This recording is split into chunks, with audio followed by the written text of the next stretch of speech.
kita yang sehat di sini lihat aja seperti apa. Itu sih. Lebih baik ngurusin ODGJ ya daripada yang Mendingan ngurusin ODGJ sekalian dibandingin yang katanya waras tapi kelakuan lebih dari ODGJ. Betul. Ada yang saya mau tanya nih, waktu mengurus ODGJ ini ada nggak Tenovi rasakan bahwa ternyata dia ngerti loh gitu kan, kadang gitu ya, ada nggak bahwa dia ada rasa apa berterima kasihnya gitu loh, bahwa ada waktu itu video viral banget, gak nyangka juga sih viral. Saya waktu itu nanganin ODGJ Bu siapa ya namanya, saya lupa lah, yang ngegigit tangan saya yang di mobil. Oh iya, yang saya luka itu ya. Ya, saya sampai nangis soalnya itu sakit banget, digigit sampai ke tulang-tulang lah. Iya, sampai berdarah gitu. Nah, itu pun setelah kita obatin ke rumah sakit jiwa, udah tenang, udah sehat, dia minta maaf sama saya. Dia menyadari gitu loh, waktu itu dia katanya tuh nggak sadar gitu secara emosional, dia tidak bisa kontrol gitu. Itu ODGJ sebegitunya ya, yang lupa ingatan, dia ada diagnosa dari rumah sakit bahwa dia adalah skizo. Nah ini yang katanya normal, kok jadi pertanyaan kelakuannya lebih dari ODGJ. Itu aja sih. Saya nggak pernah. ODGJ sering Iya sering ngamuk, dia bawa anaknya.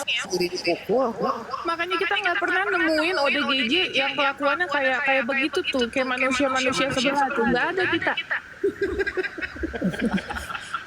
Makanya kan Tenovi dibilang masih mending ODGJ masih tahu berterima kasih. Iya. Kalau saya sih simpel aja ya. Secara personal saya emang kayak gini orangnya. Namanya juga manusia, pasti kita mah ada kurang-kurangnya, ada salah-salahnya. Gak mungkin lah saya kayak malaikat, saya kayak bidadari. Makanya kalau saya dicap kayak gitu saya nggak mau gitu loh. Karena saya pun secara manusia pasti akan pernah melakukan dosa, disengaja maupun tidak disengaja. Saya nggak pernah bilang saya sempurna gitu loh. Tapi bukan berarti gitu ya, maksudnya kok ada statement-statement seolah-olah jadi pembunuhan karakter. Kalau untuk saya pribadi gitu, itu maksudnya tuh apa gitu, saya nggak ngerti tujuannya apa. Kayak Agus kok nyerempet-nyerempet yang lain, situ tuh lawyer ya, ada legalitas gitu kok dilebarkan, jadi panjang kali lebar. kayaknya gini deh Pak, yuk saya bawa yuk Pak ke Grogol, mau nggak Pak, ke Duren Sawit, ke rumah sakit jiwa, coba cek Pak. Ada kelainan jiwa nggak Pak? Feeling saya sih ada Pak, soalnya hatinya tuh busuk banget tuh. tapi gimana sih Teh? Ini kita cerita biasa aja ya. Saya tuh bingung nih, jadi kok sampai Merembet sampai hidung dioperasi, maksud saya gitu loh. Memangnya kalau saya operasi hidung saya apa hubungannya sama orang lain tuh ya? Misalnya nih, kalau saya operasi hidung kenapa ya? Ya nggak tahu ya, saya juga kalau ditanya juga saya nggak paham. Misalnya saya melakukan itulah duit saya ngapain? Setuju. Iya benar. Baru mau ngomong. Saya ya nggak, yang Nggak minta duit. saya akan bertanggung jawab dunia ngurus. Ngapain orang so peduli, emang yang bayarin? Itu kan enggak ya. Makanya aneh juga. Kadang tuh orang-orang yang musik yayasan kita gitu, bantu kagak, nyumbang kagak, bacot doang. Itulah Teh, manusia tuh bermacam-macam Teh. Tahun berapa saya mau pengen tahu nih, mulai tahun berapa sih sudah terjun di ini? Saya soalnya nanti sekarang loh, ini baru saya scroll cari tahu. Lama. Aku bikin YouTube 2020, tapi sebelum bikin YouTube aku tuh ikut-ikut ke yayasan sama Irfan Hakim, sama Rian TV.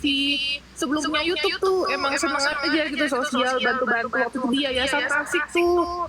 Terus sebelumnya juga aku sering ke Dina Daksa, boleh dicek di Cengkareng, itu belum punya YouTube. Dina Daksa itu yayasan bukan yayasan, dinas dari pemerintah, dia tuh untuk disabilitas mental dan fisik gitu, itu ada di daerah. Terus ada juga saya di lansia di Jakarta Barat, itu juga sama. Itu kalau dibilang sombong ya, tapi ini sekedar sharing. Saya emang peduli karena ajaran orang tua saya begitu, untuk peduli sama orang-orang yang membutuhkan. Jadi kayak passion, senang gitu. Makanya kalau misalnya ditanya terlebih dahulu apa, kalau emang kita niat cari duit ya, dari awal kita bikin YouTube dulu, baru sosial. Nah ini kan aku sosial dulu, baru bikin YouTube. Kan kalau saya mindset pribadi ya, gini pola pikir saya, kenapa enggak kita bikin YouTube, kita sosial, uangnya kan bisa untuk mereka, untuk bantu. Setuju.